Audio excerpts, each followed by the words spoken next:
Hello, everyone. My name is Erin. Welcome to today's webinar on communicating with your partner. If you need any help during the session today, please contact me or my colleague Eric through the chat panel on the right of your screen. You'll see we're both listed as organizers. Today's talk will be about 45 or 50 minutes and will be followed by a live Q&A session with our presenter. So please submit any and all questions you have at any time during the presentation using the questions panel that's also on the right of your screen. And before we get started, I'd like to tell you a bit about our presenter, Mark Hobbins. Mark is the founder and president of FamilyIQ.com, the nation's leading online resource for self-improvement, parenting, and relationship education. Mark has passionately pursued his mission of strengthening individuals and families for more than 25 years. Mark has been a consulting expert for numerous media organizations, including CBS, NBC, People Magazine, the Wall Street Journal, Forbes, the LA Times, and the New York Times. Mark has consulted with and appeared on various television shows over the world, including A&E's Intervention, The Tyra Banks Show, and Dr. Phil. Mark has authored and co-authored dozens of articles, courses, and workbooks to help parents improve their parenting skills and strengthen their families and relationships. Of course, Mark feels his greatest accomplishment is his 34-year marriage to his wife, Diane. Diane and Mark are the proud parents of 7 children and 8 grandsons. With that, I'll turn the presentation over to Mr. Hobbins. Well, thank you, Erin, and good day, everyone. I'm delighted to be invited here to talk about a very important subject, one which affects all of us here on the webinar today, and one that can produce such wonderful outcomes if we can learn how to effectively communicate with our partners. As you all know, there's so much for us to cover, so I'm going to get right into it if that's okay with you, because I think we're going to go through several things that will be of great benefit to you, and I don't want to miss out on an opportunity to ensure that you have time to answer some questions. You all know, as do I, that the keystone of every successful relationship lies in the effectiveness of our communication. Good communication skills create connectedness. Your participation today is a good indicator as to your interest not only in this subject, but your level of commitment to achieve greater connectedness with your partner. So I'd like to, at the beginning, to tip my hat off to each and every one of you for making this kind of investment to attend the webinar today. You can learn some basic yet profound skills today that can keep you from making the common mistakes most couples find themselves making. If we fail to build on some foundational cornerstones, we may find ourselves making the same yet simple mistakes over and over again, and you may not even understand why or how. Well, we're going to take care of that.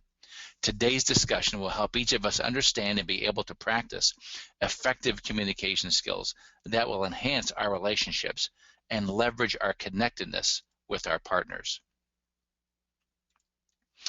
How often do we miss what the intent of what someone is saying to us? Our intent and even our choice of words may get lost in translation. How often do we miss connecting because we forget, as Mark Twain allegedly stated, the difference between the right word and almost the right word is the difference between lightning and the lightning bug.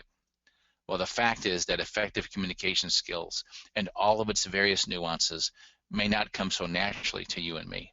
So in this webinar, we're going to do all we can to enable you to learn and apply some skills that will give you the best results and nurture the relationship that you want to achieve.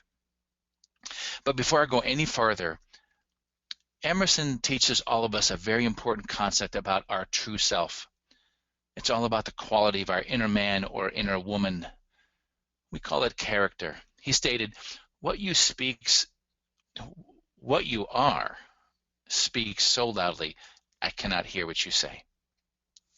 What I believe Emerson was trying to say, as applied at least in this discussion today, is that for communication skills, to an uncharactered person may simply be tools to manipulate another person to achieve one's own personal gain.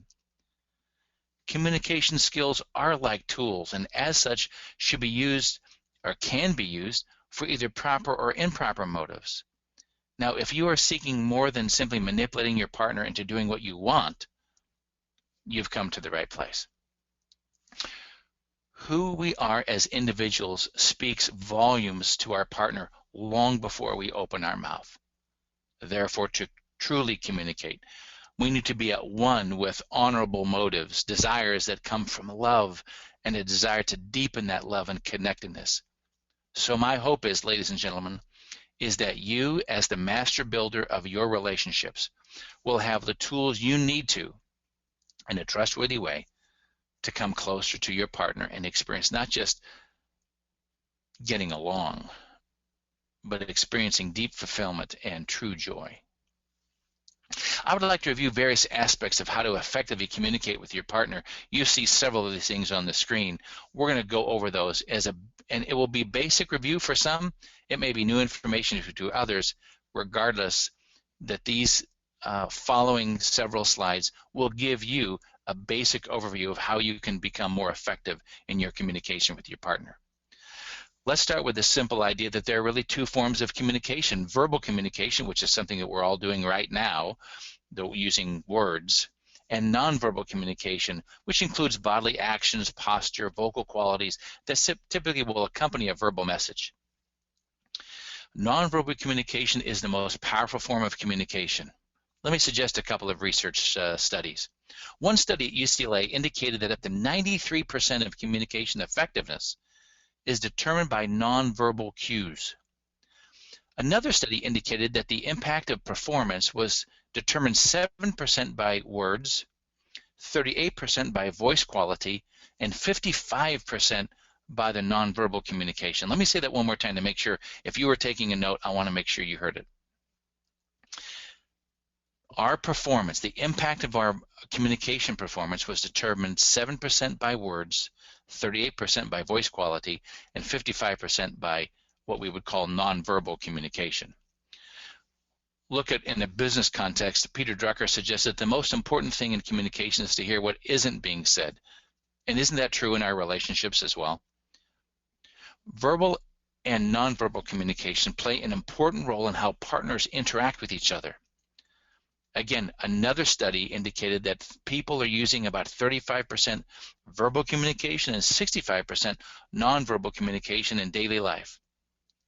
I'm simply trying to state through various studies the fact that is most of your communication is really not so much about the words that you say, but rather about what you are saying without words and how you interpret the nonverbal cues that your partner may be giving you. Well, some very simple things to begin with. Nonverbal includes facial expressions. You observe these without consciously even thinking about it. In many cases, we communicate information in nonverbal ways using all kinds of groups of behaviors. For example, we might combine a frown with a crossed arm or unblinking eye gaze to indicate disapproval. Facial expressions are responsible for actually a huge portion of our nonverbal communication. Think for just a second of how much communication can be conveyed with a smile or a simple frown. While nonverbal communication and behavior can vary dramatically between cultures, the facial expressions for happiness and sadness, anger, and even fear are similar throughout the world. Perhaps one takeaway, ladies and gentlemen, for you on this slide is that you want to be aware that it's the look on your face which is as important as the words that you use. Let's continue. The eyes play an important role in this same nonverbal communication. Such things as looking or staring and blinking can also be an important nonverbal behaviors. When people, by the way, encounter people or things that they like, the rate of their blinking tends to increase and their pupils tend to dilate. Looking at another person can indicate a range of emotions, including hostility or interest and even attraction. Learning to be present with your partner is often best expressed in your eyes. Are you familiar with how you are connecting eye to eye? You know, sometimes we sort of forget this because the eyes, they sort of fall into the whole facial sort of look. And so we tend not to be so eye focused. We lose the eyes in the face sometimes. I want to invite you to take a minute tonight. I'd like to suggest to you that you take maybe 30 seconds or a minute and just tell your partner that you'd like to just look at them for 30 seconds or a minute and just not say anything. Just look at their eyes. You're going to feel perhaps you're going to have a tendency to feel a little awkward. a little uncomfortable, I'm going to suggest that that look eye to eye is a good thermometer of how comfortable you are with each other emotionally. Some may not even try it because they fear the tension already is present in their relationship. Again, I'm saying periodically, I'm inviting you simply to take a minute and just look at each other's eyes with a commitment not to say anything. It may seem really awkward. It may seem simple. It may seem silly, but it actually is a very profound mechanism, a technique that you can use to connect together. The more often you do this, I guarantee you, the closer you will recognize your emotional connectedness is becoming. Well, continuing, deliberate movements and signals are a very important way to communicate without using words. We're all familiar with common gestures like waving or pointing, using fingers to indicate numeric amounts. Clearly, such gestures and their meaning are different based upon one's culture. However, you can give signs throughout your day to those you love by reassuring them of your caring, of your concern, of your approval, and even how much your relationship means to you. So I would like to encourage you to be cognizant, very aware of how such gestures can connect the both of you without really using much work. You can and should be able to communicate so much more when you're combining all these simple techniques and ideas. Let's continue. About body language and posture. Posture and movement can also convey a great deal of emotion, and you and I have experienced that in many ways. Body posture manifested in each partner has a much deeper relational impact than most scientists previously indicated, but today we know it's very profound. For instance, practice mindful communication by positioning your body in ways that accentuate the message that you want to convey. I want to make sure you heard that correctly. When you're communicating with your partner, I'm asking you to position your body in a way that will accentuate the message that you personally want to convey. For instance, if I were in a disagreement, I would not stand face to face with my partner. I would move my body to the side of my partner and discuss the issue. You can take a walk where even your body posture is forced to be side by side.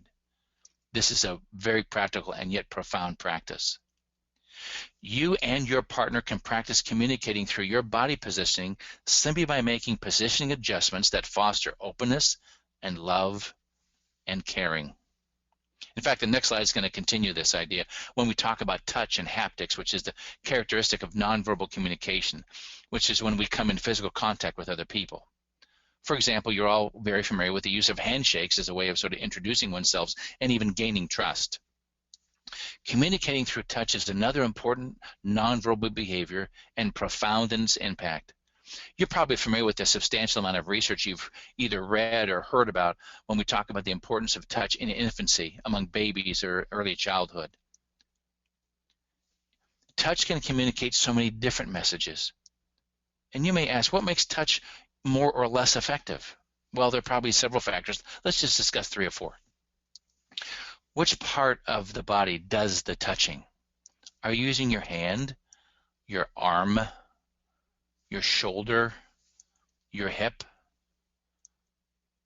Which part of the body are you touching?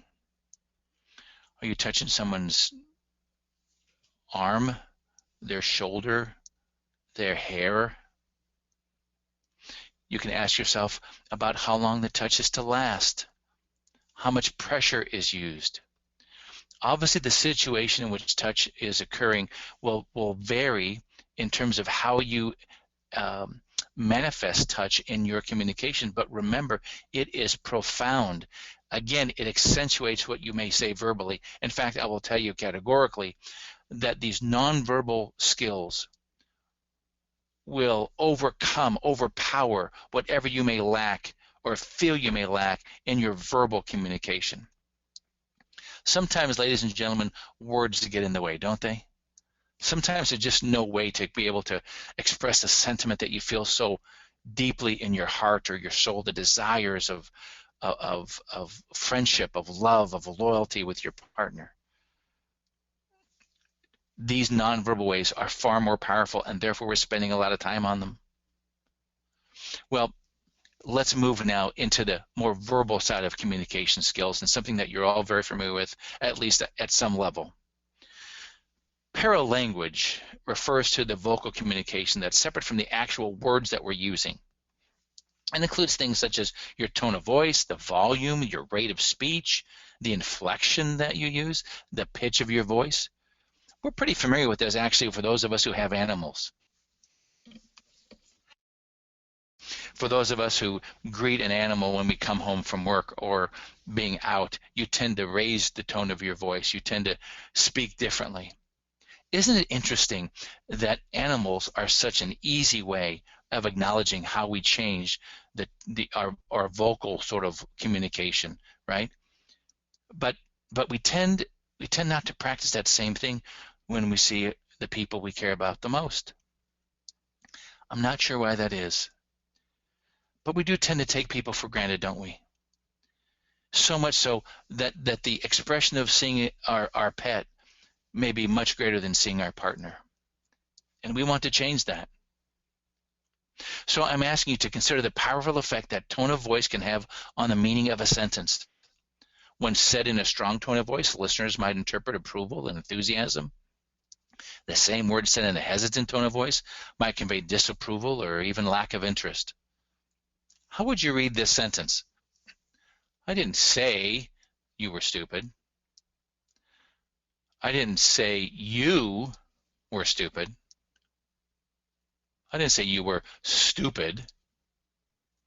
It's obvious, and there's lots of other words or sentences we can use, including I love you or I care about you, all the same words, but has such different meanings when we're aware of how we can use it in its most effective way.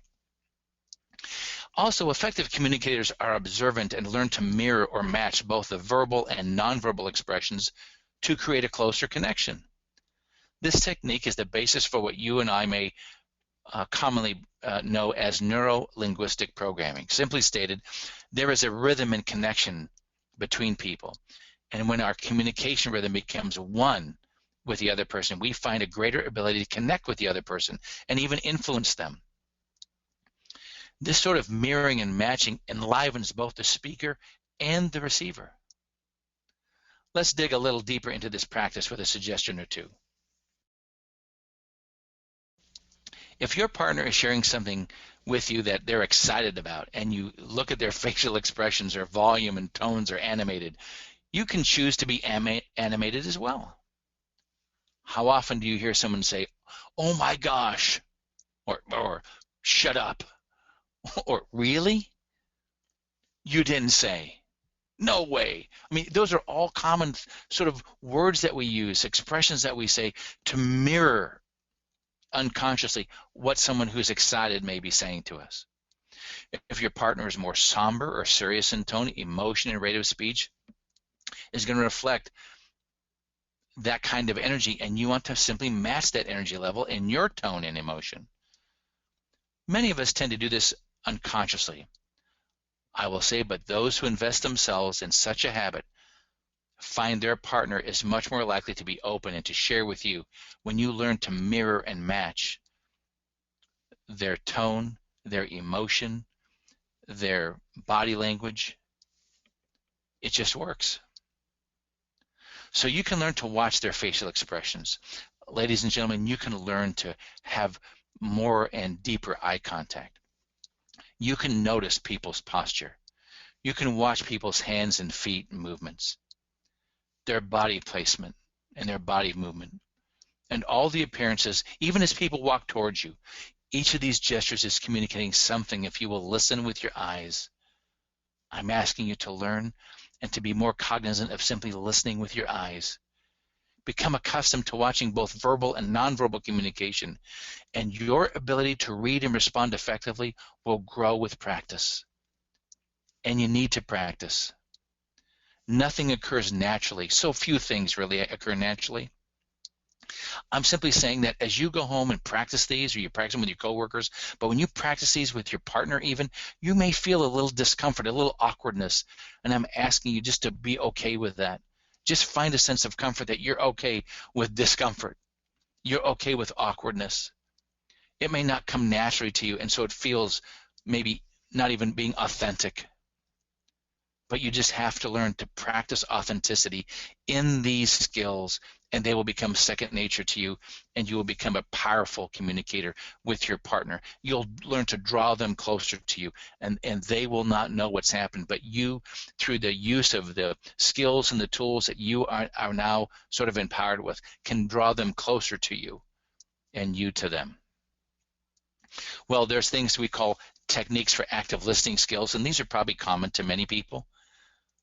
Even though they're common, we tend not to practice them, and that's the challenge. Paraphrasing what your partner is saying in communication is a powerful way to make sure that they feel like they're heard. Or asking even for more information. Summarizing, pulling together the main points of what your partner may say to you is a critical thing to learn to have, so that you can make sure both you understand, but particularly that you are showing sincere interest in what they're saying. Questions, what I call verbal prompts, allow you to engage your partner to open more and more information to you. People want to feel like they're heard, especially the person who you care for the most. And so learning active listening skills and verbal prompts and getting more and more information from them is going to be absolutely critical. The overarching principle, ladies and gentlemen, in active listening is that your goal is to become an advocate for the other person's point of view. You know it so well that you can advocate their position, but it actually doesn't stop there. Advocation is not just understanding the other person's point of view, but includes, through empathy, the feelings or the emotions of the other person. Can you put yourself in their position and feel, to some degree, through empathy, what they're feeling, what they're experiencing? Walk a mile in my shoes is really a pretty appropriate way that encapsulates the feelings and information we ought to have when we practice active listening skills. Well, let's move on to another segment of our discussion today, which is working through conflict. Conflict is absolutely inevitable between two persons. Listen, there are a few ground rules that will make the difference between experienced conflict as either positive or negative. And I am here and you are here because we want to learn how to make conflict a constructive, positive, and powerful thing. You know, a few decades ago, we used to give workshops about conflict resolution. The belief was that conflict can be something we resolve between two people. However, conflict does not have to be resolved. Actually, honest and well-intentioned people, well-meaning people, can disagree without being, shall I say, disagreeable. Today we use perhaps the more appropriate term of conflict management, suggesting that we may not always resolve conflicts, but we manage them. We can manage the impact of conflict upon our relationships. Remember, it's always about the relationships. All couples experience conflict at some level. Again, it is how we deal with the conflict that determines its resulting effects. The most important principle to remember is respect. And having, as I say a few more times in this webinar, the ability to practice what we call unconditional positive regard. A belief and a practice that the intentions of the other person are honest and good. It's like giving someone the benefit of the doubt. Now, I want to offer a word of caution. In our relationships, because of the experiences that we've had, the trauma we may have experienced, the disrespect we may have experienced, and a host of other things that may have accumulated throughout our life, I want to ask you not to live your life being distrustful of others, always being on guard so as not to be sort of taken advantage of.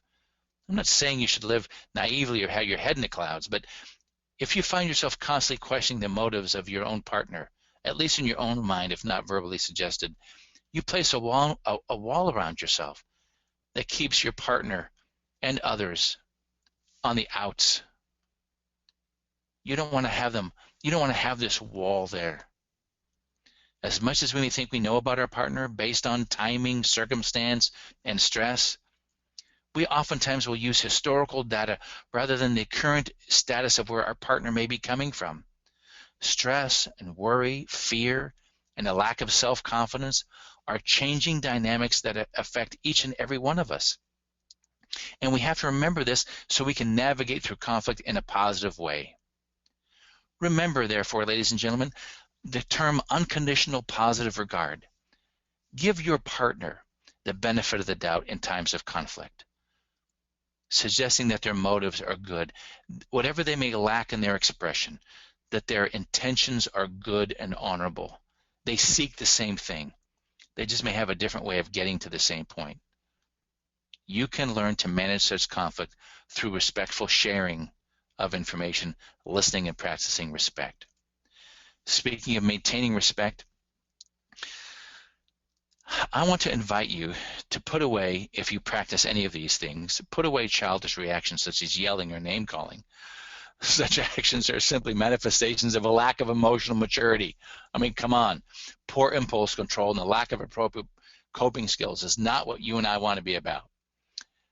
Now, we've learned these things and we practice them unconsciously, but we want to stop. Each of us can be guilty of using such aggressive manipulation actions. But I promise you, ladies and gentlemen, I promise you, you will never produce, through manipulation, the result that you want. Manipulating another person into a forced behavior may give you a temporary advantage, at least in your own mind, but such disrespect never engenders connectedness and respect. Some aggressive personalities are masters at manipulating through nonverbal communication, such as slamming the door, physically invading your space, and a host of other socially inappropriate actions. So if you are tempted to use such devices, please remember that you may be creating a win-lose relationship. You may win through your intimidation, and this is often true with parenting skills as well. You may win through intimidation in your relationships, but you'll lose the heart and the closeness of your partner, I promise you. Some partners have found that if they choose a proper place and time to address conflicts, they tend to eliminate these sort of extraneous elements of inappropriate behavior. I have friends actually who, when they're going to talk about something that could be emotionally charged, they go out to a restaurant in a public place. I have a friend actually, a couple who maybe who goes to the library actually to discuss what they perceive could be, heated or sort of engender some conflict.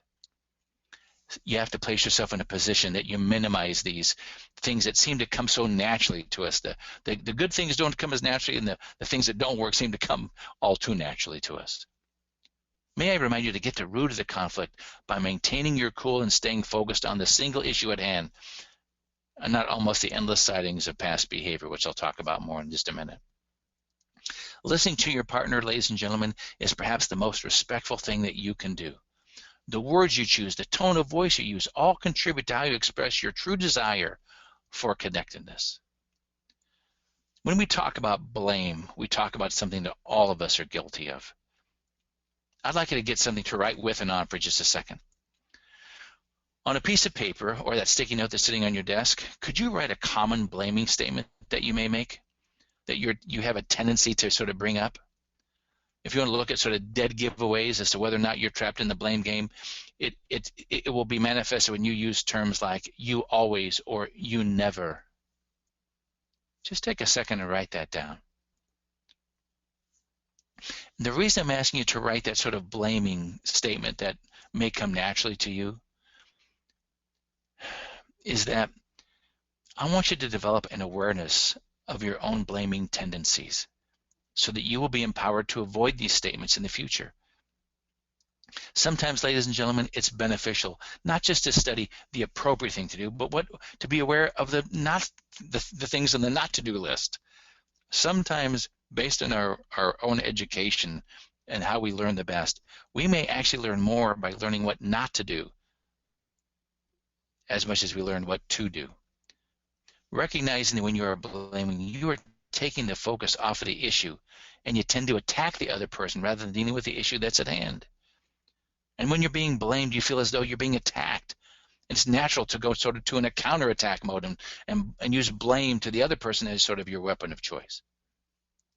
Blaming is not always done in a confrontational tone of voice, like, hey, you're rude and insensitive oaf. There are some people who are excellent manipulators, can blame others without ever realizing where their hurt feelings are coming from. The comment that you can make is something as subtle as, I know you can't help being insensitive at times. You were raised in a house where people were rude to one another all the time. That's a dagger. It's cutting, even though it may be said in a tone of voice that may not be as emotionally charged as another person might use. By all means, you are to protect the relationship when this tendency raises its ugly head. Please refocus on the issues at hand rather than your partner. The blame game, ladies and gentlemen, has never worked, nor has it ever produced consistent long-term change in anyone. In fact, when we are caught in the blame game, we actually are manifesting a hidden statement. And that statement is that we really don't care to solve the problem. We just want to fight and argue. Well, you're familiar with sort of taboos in this area. A taboo is something that will intensify the conflict instead of resolving it. Cruising into sort of the taboo areas during conflict will cause damage, and in some cases it causes irreparable harm. It destroys and it doesn't grow the opportunity to solve problems. So it makes sense to be clear about what these taboo areas are and avoid them at all costs during conflict. Those two areas are personal attacks and digging up the past, which we've spoken about. Personal attacks are just not okay. If you start using your partner for target practice, you will unfortunately become better at it over the years. And once you see the devastating effect of saying, you are just like your father, or I guess it comes from growing up in an alcoholic home, or how could you make such an idiot of yourself? You'll be tempted to hone those skills and use the personal attack technique over and over again, and you may not even recognize it. Personal attacks often have the immediate desired effect.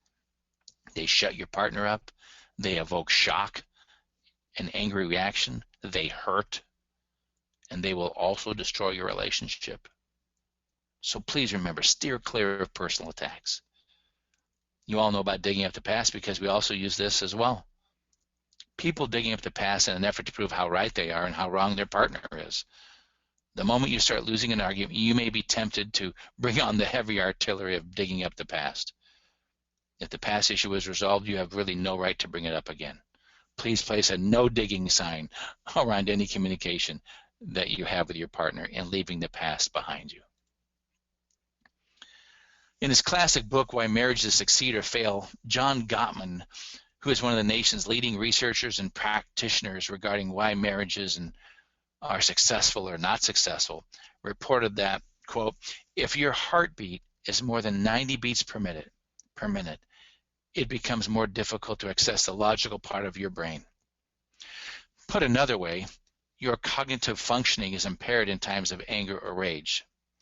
Let me say it thirdly in another way, and that is to say, ladies and gentlemen, you simply cannot think when you are angry. It is biologically impossible. You cannot think clearly, you cannot rationalize, you cannot problem solve. It is a biological fact. The more angry you get, the more rage you allow to come up in your life and your communication. It simply destroys any opportunity you have for resolution because you can't think. So watch anger and rage and not let it come up in a conflictory moment. That's why if you tend to be angry, if you tend to rage, you got to get in a place that you will feel embarrassed if you do so. So go out to dinner and have the discussion, the sort of discussion that could end with that in a public place where you tend to sort of minimize those kinds of things. You have to find a way around that. It just doesn't work. But you can do something that does work, and that's practicing I feel statements. To avoid blaming and the resulting heightened blood pressure, practice an I feel statement. Using you sounds really accusatory, doesn't it? And could elicit, and actually does, elicit a whole host of negative reactions. Clearly, you and your partner have experienced this at some level already. So instead of saying, you make me so mad, you can say, I feel angry when I see you, and then you finish the sentence. Often this will open up your partner's heart and open their ears to listen to what you really want to say. It takes that energy, that accusatory energy, out of the discussion and allows a mature, rational discussion to take place. It fosters communication. Now, I can sense a few of you thinking that this sounds kind of Pollyannish. It's too easy to be true. But I am here to tell you that this simple way of communicating through I feel statements has changed an infinite number of relationships and stopped an equal number of fights. Again, secure that that paper and that writing instrument that you have in front of you, that sticky note that you just used. Write down at least one I feel statement that you want to share with your partner today. Again, it could be an issue that's bothering you, that you're concerned with. State the action. Suggest how you write a sentence, how you feel about that action. And you'll never have to use the word you, never, you always, or you at all. If you're not concerned about an issue right now, you can, in a potential conflict or something, you can certainly use an I feel statement in a positive expression as well. In fact, the positive ways of using I feel statement will yield as much change as anything will. I feel like you care about me when you live within our budget. I feel like you care about me when you take time to sort of be with me. But you have to use an I feel statement when you get in moments of conflict. It's just absolutely essential. You know what's interesting, ladies and gentlemen, today we don't talk much about dreams and aspirations, many of us, with our partner. The older we are, the more tendency we have not to sort of share those things or even sort of find that place within us that allows us the freedom and the vulnerability to share our dreams and aspirations and some goals even. It's just surprising how few of us do this with each other anymore. It's so easy to talk about superficial topics, you know, even if they're common interests in movies or sports and people, even your children, than to share your own goals and your vulnerability about things that are meaningful to you, that bring fulfillment and a sense of purpose. I would just simply say this. The prerequisite for sharing your dreams is simply that you have to create a safe space. Again, that term. Practice unconditional positive regard. You're going to hold that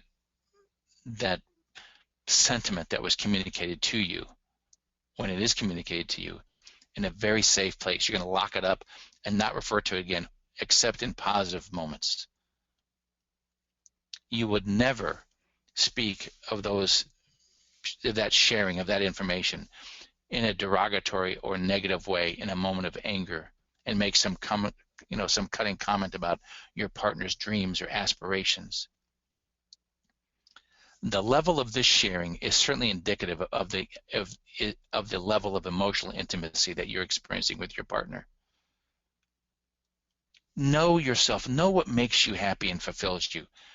Share that with your partner. You've got to be vulnerable. Even if you feel like it's not going to be honored, you have to choose a place that you at least begin practicing this.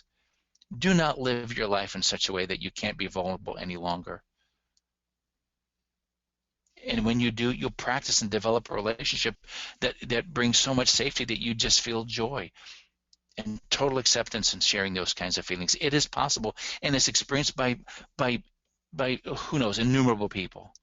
It is real. It is real. You know, there's something about communication that we tend to sort of forget when it comes to what I would call experiential communication. Joining together in various activities are great ways to communicate statements that take the form of experiential communication that all say, I care about you, I love you, what's important to you becomes important to me. May I suggest that you get together with your partner and just talk about things, causes, whatever, values that are meaningful to both of you, and see if you can find a way to sort of share those together and get involved in something together. It could be a sporting event. It could be bicycling for two. It could be taking walks. It could be involved in some community service. I'm just suggesting that learning that communication is also an experiential thing. So look for opportunities to communicate through common interests, common meanings, common values, ways of sharing with your partner in a way that stabilizes and protects what's most important between you. My goodness, we can talk about money all day long, couldn't we? And the challenges that every partnership faces when they talk about money. I'm simply going to suggest a very common thing, something though that many people don't really focus on. People spend money for a reason. And so I'm going to suggest that the value of money is not always and not necessarily a monetary thing. Money has roots in emotional issues. What does money mean to you as a person? Can you be happy without it? Can you be happy with it? Does money and what you buy with it provide you an emotional reward that has little to do with its practical value? Are you and your partner clear about each other's emotional triggers around money and how it's spent or saved? So I'm asking you to set some time aside to discuss with your partner the values around money, its underlying emotional needs that it fills, and how you can operate with, hopefully, within a budget. I just don't know of many relationships, ladies and gentlemen, that exist well without a budget, unless you're, I guess, independently wealthy. But I'm suggesting that you have to have a budget, and you've got to talk about money, but you've got to talk about its underlying emotional rewards, which drives behavior. Behavior is always based on needs, and we tend to miss the emotional needs that surround the decisions we make with money. And that's why budgets have such a powerful way of checking our emotional needs. We each have to find different ways to meet those emotional needs without breaking the bank, as it were, or dishonoring our partners with how we spend our or their money. As I draw to a close, let me suggest one last thing about what we call active or romantic love. Expressing your romantic love for your partner on a frequent basis is absolutely essential and of great importance. Even more important is expressing your active love for your partner when romance is absolutely the furthest thing from your mind. Romantic love has to do with feelings. Active love has to do with choices. Active love requires you to keep acting in a loving manner towards your partner, regardless of how you're feeling at the moment. Communicating your active love to your partner when you're engrossed in something that's different than your partner, or a project or a hobby of something, you have to learn to practice it all the time when things go wrong and when your partner acts unloving and unlovable. Romantic love naturally is going to wane after the initial period of infatuation is over. The more you get used to one another, the more active love should take over at that point. Your commitment to your partner is demonstrated by your choice to display what we call active love. And this is the stage where interesting things happen. The more you faithfully demonstrate your active love, regardless of your feelings, the more romantic love for your partner is rekindled. Now, when it comes to romantic love, please understand that romantic love comes best, in my opinion, after emotional intimacy is created or experienced. Emotional intimacy must take the primary role. Emotional intimacy is active love practice in a way that reduces stress, anxiety, enlivens someone's confidence and self-esteem. It allows a partner to relax and to be present with you.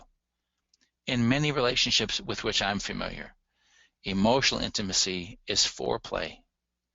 And foreplay for many people may be doing the dishes, vacuuming the house, or cleaning the bathroom. Well, ladies and gentlemen, I've enjoyed our time together. In review, let me just walk through 3 or 4 things that will remind you of what we talked about today and give you a chance to prepare questions that I'll take in just a minute. Remember, there are 2 kinds of communication, verbal and nonverbal. Nonverbal is the most powerful. Nonverbal communication you can control. You may not have all the words you want to use, but you have all the nonverbal skills that are necessary. You can succeed in that communication for sure. When you communicate during conflict, you have to remember it's about managing conflict, not resolving it all the time. It's about lessening the impact of conflict in your relationship. It's making sure you don't participate in the blame game.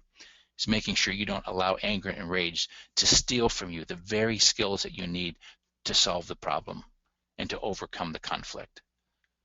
Remember that there are taboo areas like attacking people and bringing up the past. Remember that there's something you can do about this, and that's particularly you can use I feel statements to lessen the emotionally charged comment that is going to be made and sharing in a vulnerable way your feelings about it. Remember, it's okay. I don't care whether you're 20 or 80, that you create an emotionally safe space for your partner and yourself to share dreams and aspirations, things that are meaningful to you. Not just things, but feelings, emotions, meaningfulness, purposefulness. Notice your own sensitivity is going to increase as you share your own feelings with your partner. And when we talk about money and romance, remember that there's an emotional value to money, and most people miss it. They only focus on either the saving or the spending and miss the underlying reasons why. There is always a why when it comes to money. Please establish and live within your budget. And remember, romantic love flows from emotional intimacy, and you can be a master at creating emotional intimacy. So I have thoroughly enjoyed myself today. Thank you so much. I'm going to turn the mic back to Eric or Aaron, and I'll be delighted to take any questions that you may have. Wonderful. Thank you so much, Mark, and thank you to everyone for participating. So if you have anything that you would like us to pass to Mark to answer live, your question will be anonymous, only you will know, and you can use your questions panel over on the right to ask those. So I'll get started with the first few that have come in, and we should have time to field a number of them. So first up, how do you communicate to your partner that the physical part of your relationship comes after the emotional connection is there? The physical comes up a lot, but I don't feel valued, and then it's hard for me. Well, thank you. That's a great question, and one that's experienced, I think, by probably 99% of the people on the call or in life. I think it comes from learning to communicate I feel statements, actually. I feel more attracted to you when you take time to please me. I feel more available, more willing to give when you do whatever. I think it's a great time to practice that. I don't think that actually most people are used to becoming sort of emotionally vulnerable and therefore creating this emotional intimacy. And so it's something that you have to train people. You have to teach your partner. And I really mean that. You've got to teach your partner. It just doesn't come naturally, and it's just something that we tend to sort of, hop to it rather than sort of over time learning to educate our partner about what's meaningful to us, what allows us to be intimate. And so I would take the tact of trying to educate your partner. No one may, and I would say this. I mean, you may never have had a class on romantic or sexual intimacy, and neither have I. But I can tell you that, and then you tell them what you learned today. Simply you've got to teach the other person how you roll, what makes you feel attractive, loving, romantic yourself. So again, I'd practice I feel statements. I would educate the partner on what's meaningful to you. And I would invite them, I would ask them if they would, I wouldn't just jump into that. I would prep it. I would say something to the fact that I want to talk to you about something that's really important to me. It's sensitive. It's about our intimacy, and I'd like you to be able to listen and to learn and to try to understand where I'm coming from. I want to be romantic with you. I want to experience this sense of love and deep connection, but I need something from you in order to do that. And I just can't go on being whatever that is you feel like you're being. So education and I feel statements are just very common things. And hopefully if your partner is unwilling to accept that, that's when you go to a professional counselor so they can help educate the partner in understanding how you work and how you're wired. Thank you for that question. Excellent. Thank you for that great answer, Mark. Our next question. My wife and I have been married for 19 years and have young children. The majority of her time is focused on our children, and I think she's feeling a little down because she's not received her degree. How can I be supportive? Well, I think that degree represents something for your partner that is a clear indication to you of an opportunity, and that's to affirm your partner. With or without a degree, what your partner is looking for is some level of self-confidence, some affirmation, unless they're doing it because they want a job, make more money, whatever. I mean, there's nothing wrong with it. I would encourage them, which is the second thing I wanted to say, but I would certainly validate them as who they are today. You need to take away any external approval just to remind them that you love them so much. No degree, nothing on the outside is going to affect how you look at them. And so I'm looking for validation. I'm looking to affirm somebody. I'm looking to affirm my spouse. I'm looking to let them know that they are enough as they are. If they want to go on for that, I think you want to encourage them. I think you want to make sure that you understand. You want to ask them, why do you want this degree so much? What does it do for you? Again, I would ask these questions. I'd actually get a piece of paper and I'd write them down because you want to remember these. First question I would ask is, why do you want to earn this degree? What will it do for you? I would ask, what sort of emotional rewards will come to you as a result of getting this degree? How will it change the way that you think about yourself? How do you think it's going to change the way that other people think about you? And then I would focus on all those underlying reasons. And then if I was going to the next level, I would ask, what do you need from me? How could I support you? What resources do you need? What sort of investment are you wanting to ask from me? But you may not want to ask because you may be afraid of making me sacrifice or whatever. I mean, there's so many things that occur in people's mind. The dynamics around our rationalization for asking or not asking is just very complex. So I would focus on the underlying reasons, and then I would certainly ask, as I suggested at the end, is to ask, what resources, what do you need from me in order to help you become this, help you achieve this goal? That would be a powerful way to, I think, to end that sort of dialogue. Thank you. Great, Mark. Thank you. Next up, I've been working on my nonverbal communication because that tends to be a cause of conflict between my fiance and I. However, I recently learned that my attitude and nonverbals veer toward the negative when his nonverbals are lacking or I feel distance between us. How can I approach this issue?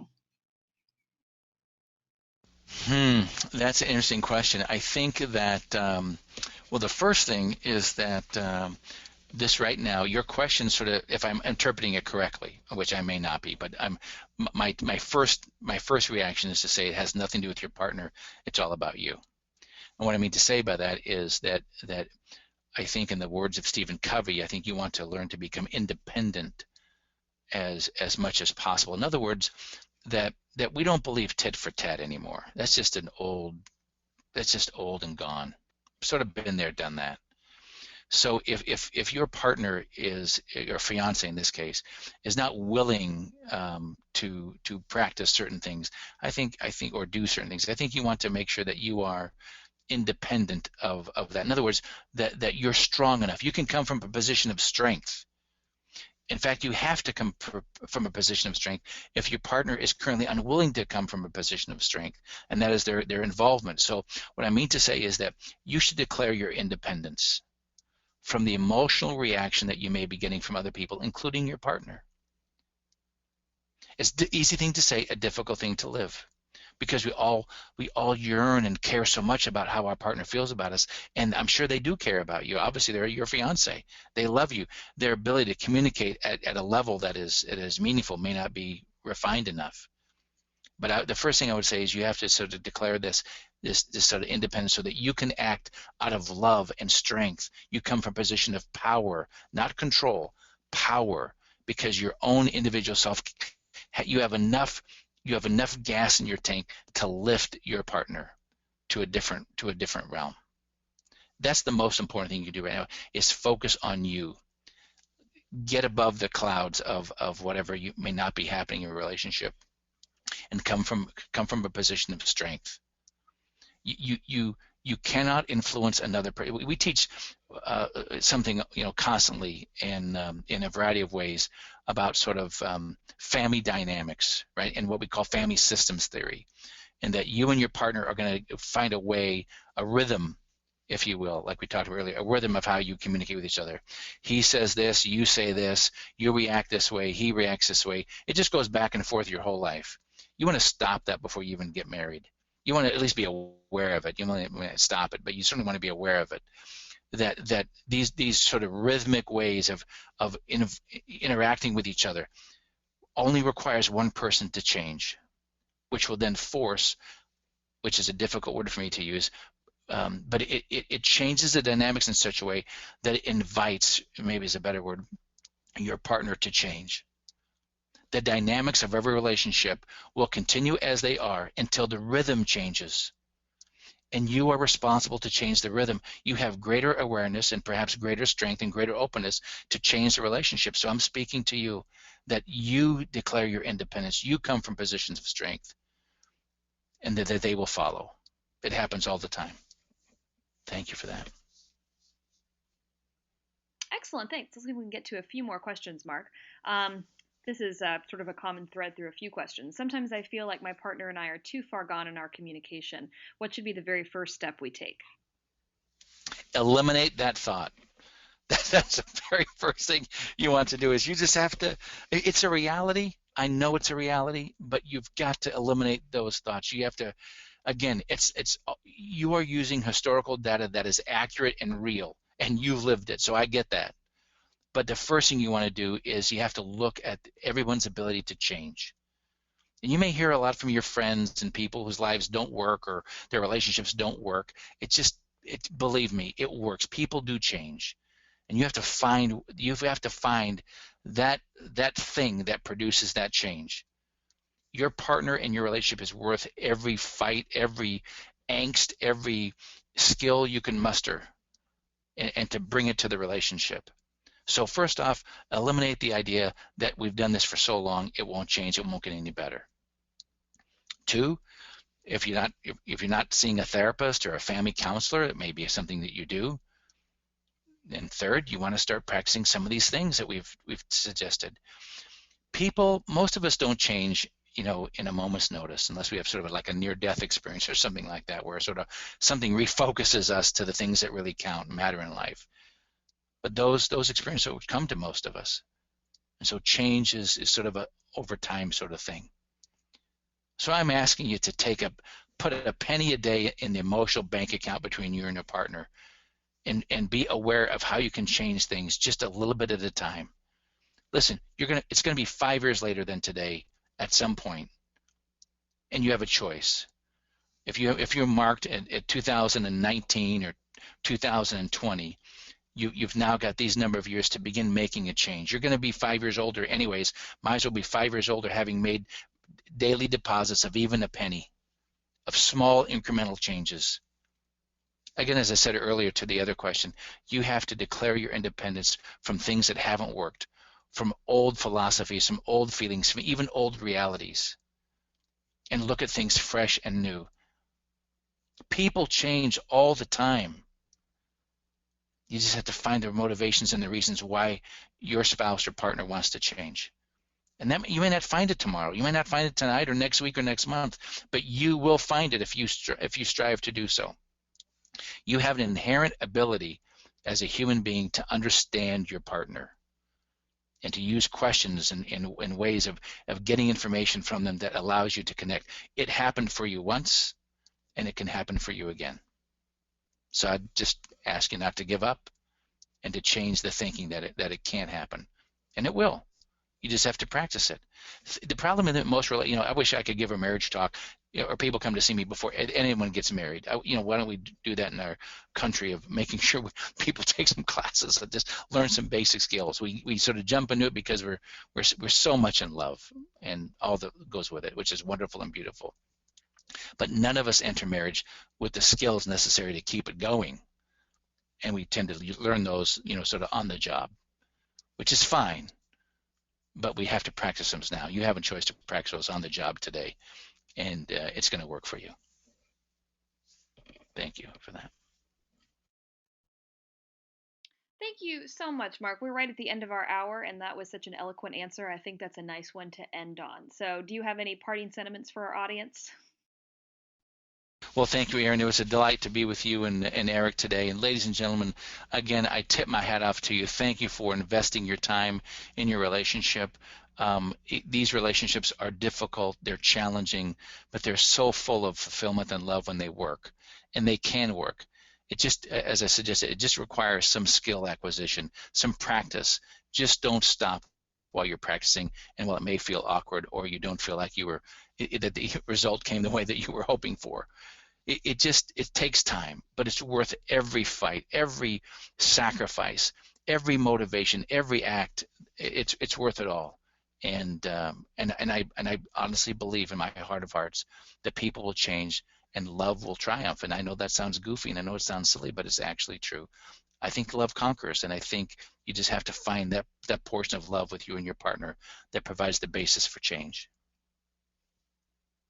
That's great. Thank you again so much, Mark, and thank you to all of the audience members for participating. And hope everyone has a wonderful afternoon.